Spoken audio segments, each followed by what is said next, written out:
동일 관할 법원 등기소 내에서는 같은 상호를 사용하지 못하니까 사전에 대법원 인터넷 등기소 홈페이지에서 법인 상호를 한번 검색해보시고 법인 등기부상에 기재된 목적사항에 대해서만 관련된 업무를 할 수 있습니다. 사업자상 소유지를 어디를 하느냐에 따라서 법인 설립 시 발생하는 제세 공과금이 달라지기도 하고 법인의 자본금은 최소 100원부터 설정할 수 있습니다. 대피이자 등의 지분율이 얼마나 있는지 등에 따라서 자금 조달의 유불리가 결정되는 경우도 굉장히 많이 있기 때문에 가능하면 초기에는 이제 발리 설립한 대표이사가 100% 보유하고 있는 것이 가장 무난하고 좋은 방법이라고 할 수 있습니다. 개인적으로 초기 법인 설립 때 임원을 여러 명 넣는 건 좋지 않다고 보고요.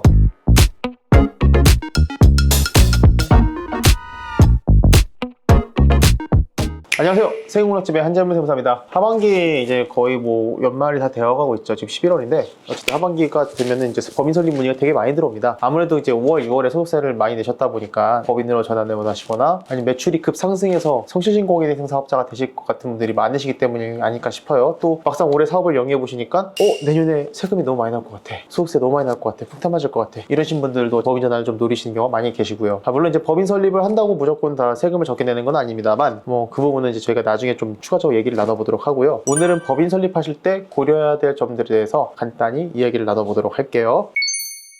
상호명에 대한 얘기를 먼저 해보겠습니다. 상호는 쉽게 말하면 법인의 이름이고요. 법인의 상호 같은 경우는 이제 한글을 기본으로 하게 되고요. 숫자는 들어갈 수 있습니다만 영문의 경우에는 괄호로 별도로 표기를 할 수 있을 뿐이지 영문만 단독으로 쓰인 상호명은 사용할 수 없습니다. 동일 관할 법원 등기소 내에서는 같은 상호를 사용하지 못하니까 사전에 대법원 인터넷 등기소 홈페이지에서 법인 상호를 한번 검색해보시고 중복되지 않는 상호를 사용하시는 게 좋을 것 같습니다. 그리고 법인의 경우 상호의 주식회사, 유언회사 등 회사의 유형을 반드시 기재하도록 되어 있으니까 이 점 참고하시길 바랍니다. 이런 경우도 있어요. 주식회사 땡땡땡으로 할 것인지 땡땡땡 주식회사를 할 것인지 이런 부분에 대해서도 약간 고민하시는 분들이 많이 계시니까 어쨌든 다른 상호니까요. 이런 것들도 좀 생각을 해보시고 상호명을 설정하시는 게 중요할 것 같습니다. 두 번째는 법인의 사업 목적인데 법인의 목적사항은 이제 흔히 말해서 법인이 영위하게 될 업종을 나열해놓는 걸 말합니다. 저희 사람 같은 경우는 자연인이기 때문에 인허가 등록만 받으면 어떤 일이든 할 수 있는데 법인은 법인 등기부상에 기재된 목적사항에 대해서만 관련된 업무를 할 수 있습니다. 법인의 목적사항은 따라서 최대한 많이 기재하는 게 좋겠죠. 말씀드렸다시피 그 법인 등기부등본상에 기재되지 않은 목적사항에 관련된 업종은 그 사업자 등록 신청할 때 업종에 넣을 수가 없습니다. 만약 목적사항에 기재되지 않은 업종을 사업자 등록에 만약에 추가를 하시려면은 나중에 또 변경 등기를 하셔야 돼요. 그러다 보니까 처음 시작할 때 목적사항에 최대한 다양한 것, 앞으로 내가 해야 될 일들까지도 다 기재해 놓는 게 도움이 많이 되시겠죠. 그렇죠? 그래서 한창 유행인 업종들 제가 많이 같이 넣어드렸죠. 부동산 임대업이라든지 광고 대행업, 소프트웨어 개발 및 공급 이런 것들 지금 영위하지 않더라도 앞으로 영위하실 것들은 제가 다 미리 넣어드리라고 보통 조언을 드리고 있습니다. 세 번째는 사업장 소유지에 대한 얘기를 좀 해볼까 하는데요. 법인의 사업장 소유지는 그 관할 등기소를 결정하는 부분이기도 하죠. 사업장 소유지를 어디를 하느냐에 따라서 법인 설립 시 발생하는 제세 공과금이 달라지기도 하고 지방세 중과세가 되는 경우도 있고 하니까요. 그리고 앞으로 사업을 영위하시면서 부담하시게 될 법인세 세금 감면 혜택에도 사업장 소유지는 큰 영향을 주게 됩니다. 과밀역 채권역 내지역이거나 외지역이거나 혹은 수도권이거나 아니거나 기타 등등 말씀이죠. 가능하면은 과밀역 채권역이 아닌 곳에 법인이 설립하시는 게 더 좋다고 말씀드리고 싶고요. 그 이유는 다들 아시겠지만 창업중소기업 세액 감면을 적용받을 수 있기 때문이죠. 그리고 여기서 또 주의하셔야 될 점은 비상주 사무실의 이름만 걸쳐놓는 법인의 경우에는 세금 혜택을 받을 경우에 추후 해당 세금이 추징될 수 있다는 점 반드시 잊지 마시기 바랍니다. 요즘 검토 많이 나오고 있습니다. 또한 업종에 따라서 지방자치단체의 인허가를 받아야 하는 경우가 있는데 이때 사업장이 소지한 건축물의 용도나 면적이 굉장히 중요한 경우도 있으니까요. 앞으로 하시고자 하는 사업의 업종에 따라서 이 부분도 반드시 고려하셔가지고 건물의 용도나 건축물의 용도나 이런 것들 살펴보시고 사업장 소유지를 선정하시길 바랍니다. 그리고 자본금에 대한 얘기를 좀 해볼게요.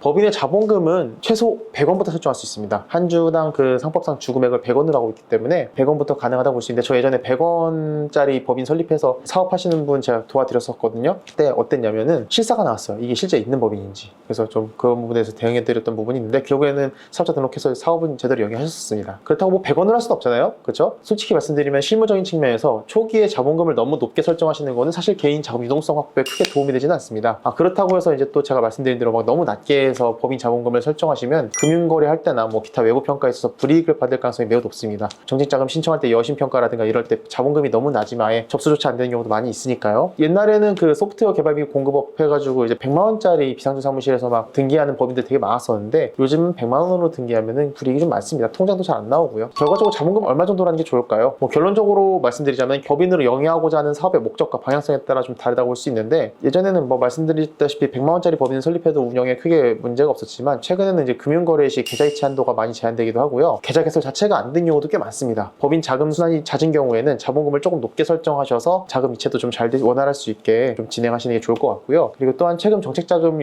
융자 같은 걸 신청할 때 자본금은 아무리 낮아도 3천, 그리고 적어도 5천만 원 정도는 돼야 그 정책자금 승인 신청을 해주는 경우가 많습니다. 그리고 건설업이나 여행사업 같이 업종에 따라 법률상 최저자본금 요건 규정이 있는 업종들도 있으니까 해당 업종을 영위하고 싶으시다면 자본금을 기준에 맞게 설정하시는 게 좋겠죠. 근데 제가 말씀드린 경우가 아니라면 제가 봤을 때는 실무상 최소 1천만 원 정도는 자본금으로 넣어야 하지 않나 생각하긴 합니다. 실무적으로 아직도 100만 원짜리 법인 설립을 많이 도와드리고 있긴 합니다만 최근엔 좀 많이 깐깐해져가지고 금융기관에서도 100만 원짜리 법인에 대해서 계좌를 안 내주거나 이체 한도를 좀 30만 원 정도로 막 엄격하게 거는 경우가 되게 많아서 사업 초기 운영에 꽤 어려움을 겪으신 분이 많으시더라고요. 네, 이번에는 주주 구성에 대해서 좀 얘기를 나눠볼 텐데요. 주주라는 건 회사의 주인이고요. 대표이사가 주인이 아니라는 거 좀 이해해 주시면 좋을 것 같아요. 보통 발기 처음 법인 설립하실 때 우리나라는 통상 발기 설립이 대부분이기 때문에 자본금을 납입한 발기 주주가 되는 경우가 대다수고요. 이때 주주 구성을 어떻게 해야 하는지도 사실은 많은 고민을 하셔야 되는데요. 지분을 얼마나 가지고 있는지에 따라 내부 의사결정에 대한 그 상법상의 권한의 범위가 달라지기도 하고요. 세법상 특수관계를 판단할 때 법인과 관련해서 경제적인 연관관계가 얼마나 있는지, 영향력이 얼마나 있는지 판단할 때도 그 해당 법인에 대한 지분율은 굉장히 중요한 판단 기준이 됩니다. 외부 자금 조달하실 때 주요 핵심 인사의 지분율이나 대표이사 등의 지분율이 얼마나 있는지 등에 따라서 자금 조달의 유불리가 결정되는 경우도 굉장히 많이 있기 때문에 사업의 내용이나 계획, 법인 설립 등의 목적에 따라서 가장 알맞은 형태의 지분 구성을 고려하셔야 됩니다. 가능하면 초기에는 이제 발기 설립한 대표이사가 100% 보유하고 있는 것이 가장 무난하고 좋은 방법이라고 할 수 있습니다. 나중에 이제 지분 양도가 필요하실 때 액면양수도 등을 통해서 좀 사후적으로 지분을 변경할 수 있는 방법은 많이 있기 때문이죠. 그리고 함부로 지분율을 초기에 많이 분배했다가는 나중에 너무 골치 아픈 일이 많이 생길 수 있으니까 이 점 참고하시길 바랍니다. 나중에 지분 줬다가 사이 틀어졌을 때 스퀴즈 아웃 하기도 굉장히 어렵고요. 그 주주가 가신 지분을 함부로 뺏어오거나 하긴 좀 어렵습니다. 임원에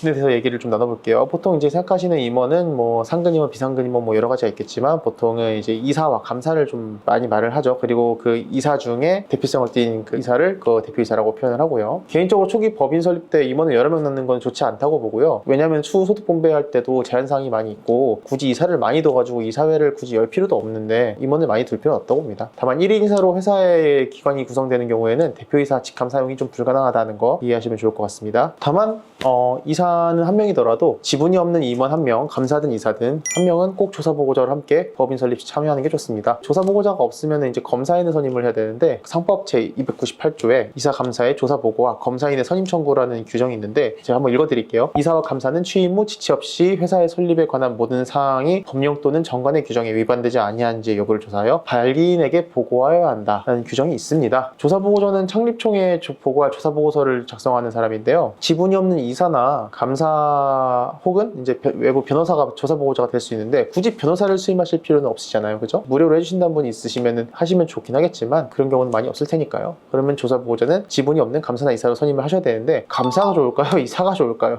이사나 감사 둘 다 조사보고자가 가능한데 드문 경우지만 자본금 10억 이상의 법인의 경우에는 감사가 필수 기간이기 때문에 이런 경우 만약에 가능하면은 감사를 조사보고적으로 선임하시면 좋을 것 같습니다. 자, 그러면은 마지막으로 법인 설립 등기에 필요한 서류는 어떤 것들이 있을까요? 첫 번째는 임원이 될 구성원의 인감증명서, 인감도장, 주민등록 등초본과 발기인 대표 명의의 은행 잔고증명서를 준비해 주시면 됩니다. 발기인 전원의 잔고증명서가 필요하진 않고요. 발기인 대표 명의의 은행 잔고증명서만 있으시면 되고요. 나머지 서류들은 막 이것저것 많이 나열해 놓지만 솔직하게 이제 나머지는 전부 법무사님이나 변호사님께서 작성해 주시니까 이것만 갖고 계시면 됩니다. 그리고 이제 사업장 소유지에 대한 결정을 할 때 이런 질문들 많이 하시더라고요. 집으로 사업자 나올 수 있냐? 집으로 사업자 나올 수 있습니다. 다만 주소지 사업장 제도는 사실은 개인한테만 적용되는 거기 때문에 전입된 그 주택으로 사업자를 내시려고 하면은 주택 소유주가 법인에게 임대차를 해드려야 된다는 점 잊지 마시고 준비해 주시면 될 것 같습니다.